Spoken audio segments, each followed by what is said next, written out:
Hello. പിന്നെയും ശബരിമലയാണ് topic of discussion. അതായത് പുതിയ ശബരിമല വിഷയമല്ല, പണ്ടത്തെ 2018 ഉണ്ടായോ അത് തന്നെ പിന്നെയും തിരിച്ചു വരികയാണ്. അപ്പൊ നമുക്ക് അതിന്റെ ഒരു ടൈം ലൈനും ഇപ്പോഴത്തെ വിഷയത്തിന്റെ എന്താണെന്ന് ഒരു ബ്രീഫ് ആയിട്ട് ഒന്ന് നമുക്ക് എക്സ്പ്ലെയിൻ ചെയ്യാൻ ശ്രമിക്കാം.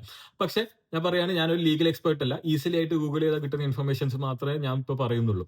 2018 വേർഡിക്റ്റ് വരുന്നത് ശബരിമലയിൽ സ്ത്രീകൾക്ക് പ്രവേശനം അനുവദിക്കണം എന്ന് പറഞ്ഞു. ആ വിധി റിവ്യൂ ചെയ്യണം എന്ന് പറഞ്ഞിട്ട് ഏതാണ്ട് 60ഓളം പെറ്റീഷൻസ് സുപ്രീം കോടതിയിലേക്ക് പോയിട്ടുണ്ടെന്ന് ഞാൻ മനസ്സിലാക്കുന്നത്.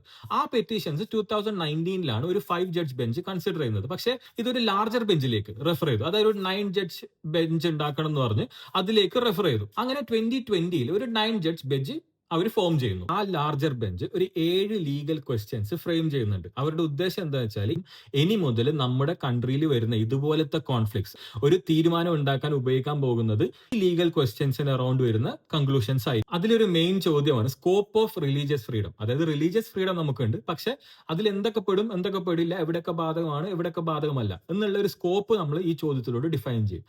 മറ്റൊരു ചോദ്യമാണ് ഗ്രൂപ്പ് റൈറ്റ്സിന്റെയും ഇൻഡിവിജ്വൽ റൈറ്റ്സിന്റെയും തമ്മിലുള്ള ഒരു ഇന്റർപ്ലേ, അവർ തമ്മിൽ ഉണ്ടാവുന്ന കോൺഫ്ലിക്ട്സ് ഇതെങ്ങനെ അഡ്രസ് ചെയ്യാം. ഈ റൈറ്റ് ടു റിലീജിയനിലേക്ക് മറ്റു റൈറ്റ്സിന് ഇടപെടാൻ പറ്റുമോ? അതായത് ഇപ്പൊ റൈറ്റ് ടു ഇക്വാലിറ്റി പോലത്തെ റൈറ്റിന് റൈറ്റ് ടു റിലീജിയനിലേക്ക് ഇടപെടാൻ പറ്റുമോ എന്നുള്ളത് നമ്മളൊരു തീരുമാനം ഉണ്ടാക്കണം. അത് മറ്റൊരു ചോദ്യം. അതുപോലെ തന്നെ വേറൊന്നാണ് വാട്ട് ഈസ് മൊറാലിറ്റി. ഈ മൊറാലിറ്റി എന്ന് പറഞ്ഞ സംഭവം നമ്മൾ ഡിഫൈൻ ചെയ്യണമല്ലോ, എന്നാലല്ലേ നമുക്ക് ബാക്കി മുന്നോട്ട് പോകാൻ പറ്റും. ഈ മൊറാലിറ്റി ഡിഫൈൻ ചെയ്യുന്നത് നമ്മൾ കോൺസ്റ്റിറ്റ്യൂഷൻ പറയുന്ന മൊറാലിറ്റിയിൽ കൂടി ആയിരിക്കണോ, അതോ വല്ല നമ്മൾ ട്രഡീഷണൽ മോറൽസ് വെച്ചുള്ള മൊറാലിറ്റി ആയിരിക്കണോ എന്നുള്ള കാര്യത്തിൽ ഒരു തീരുമാനം വേണം. മറ്റു ചോദ്യങ്ങളിൽ ഏറ്റവും ഇമ്പോർട്ടന്റ് ആയിട്ട് എനിക്ക് തോന്നിയ ഒന്നാണ്, ആരാണ് തീരുമാനിക്കുക എന്താണ് എസെൻഷ്യൽ റിലീജിയസ് പ്രാക്ടീസ് എന്നുള്ളത്. അതായത് അത് തീരുമാനിക്കേണ്ടത് കോടതിയാണോ, അതോ ആ റിലീജിയന്റെ സ്കോളേഴ്സ് ആണോ അത് തീരുമാനിക്കേണ്ടത് എന്നുള്ളതാണ് വേറൊരു ചോദ്യം.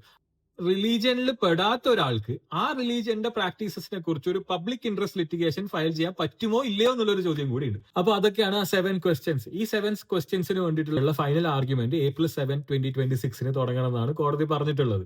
അതുപോലെ തന്നെ ആസ് എ റെസ്പോണ്ടന്റ് കേരള ഗവൺമെന്റും ഒരു സ്റ്റേറ്റ്മെന്റ് ഫയൽ ചെയ്യണം ബൈ March 2 വീക്കോ സംതിങ്. ഇതിൽ ഇൻട്രസ്റ്റിംഗ് ആയി തോന്നിയ സംഗതി, ഈ 7 ചോദ്യങ്ങളിൽ കോർട്ടിന്റെ ലാംഗ്വേജ് എടുത്ത് നോക്കിയാലും അതിൽ ഒരു പോയിന്റിൽ പോലും ശബരിമല എന്നുള്ള വാക്കില്ല.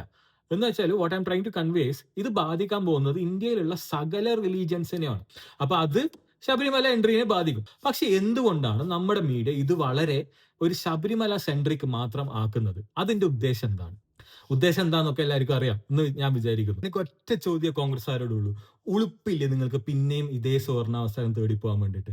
2021 നിങ്ങൾ മാനിഫെസ്റ്റോയിൽ എഴുതി നിങ്ങൾ ആചാര സംരക്ഷണ നിയമം കൊണ്ടുവരും, അത് ലംഘിക്കുന്നവർക്ക് 2 വർഷം തടവ് കൊണ്ടുവരുന്നൊക്കെ. അത് തന്നെയാണോ പിന്നെയും നിങ്ങളുടെ റൂട്ട്? ഒന്നില്ലെങ്കിൽ നിങ്ങൾ ഇത്ര കാലം പ്രസംഗിച്ച് നടന്നു, നിങ്ങൾ ഭയങ്കര വിഷണറി ആണ്, ഇതിൽ ഒരു യെസ് ഓർ നോ പറയിപ്പിക്കണം എന്നുള്ളതാണോ, ഈ കുത്തിത്തിരിപ്പാണോ നിങ്ങളെ വിഷണറി? അതാണ് നിങ്ങൾക്ക് കോൺഗ്രസ്സുകാരോട് ചോദിക്കാനുള്ളത്.